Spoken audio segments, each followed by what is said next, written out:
อ๋อพี่น้องมาเบิ่งพี่น้องบัดนี้รอบนี้เฮงคักพี่น้องหากกู้พี่น้องเอ้ยนี่กำลังกู้นี่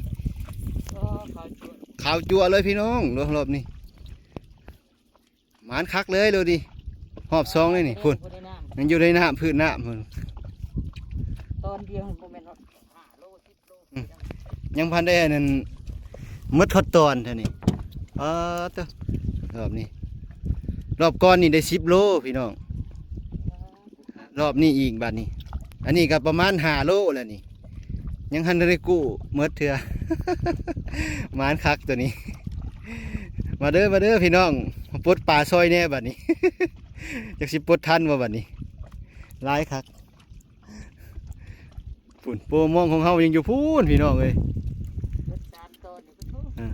ฝุ่นยังบอกไกลๆพี่น้องเลย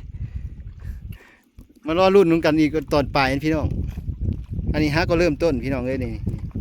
ถูกฝุ่นอยู่ในน้ำขาวเลือบมาพี่น้อง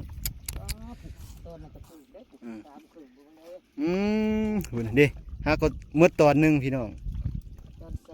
นี่ฮะก็ตอนที่2อันนี้คักอีหลีตัวนี้มานี่โอ้ตัวนี้กับประมาณเบิ้งถึงโมงเลยนะ11 โมงพี่น้องเลย11 โมงยังกำลังแดดดีพี่น้องเลยปลากำลังถือ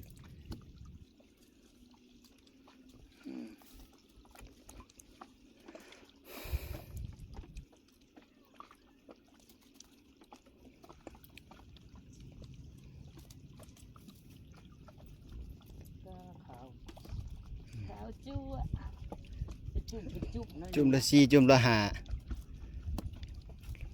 รอบก่อนที่บ้านได้ทาย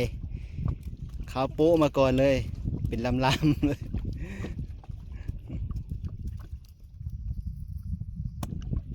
มีหมักหอยมานำอีกใครในโบราณหมักหอยพี่น้องเอ้ยนี่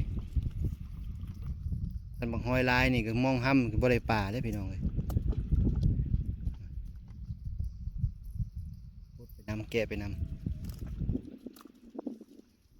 สะอ่อนครับดอก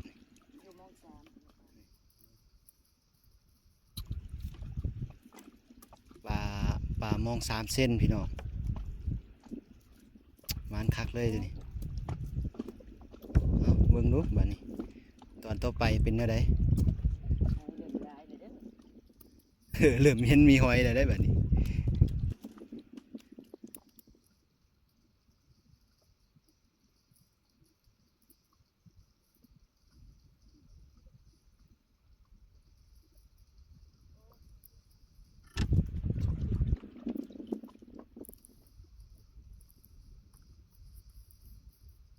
ลมพัด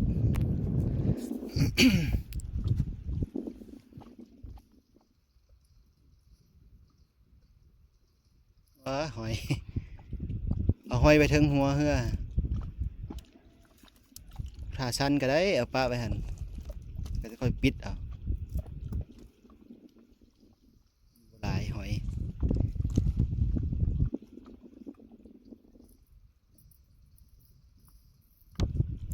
ขึ้นหาดแล้ว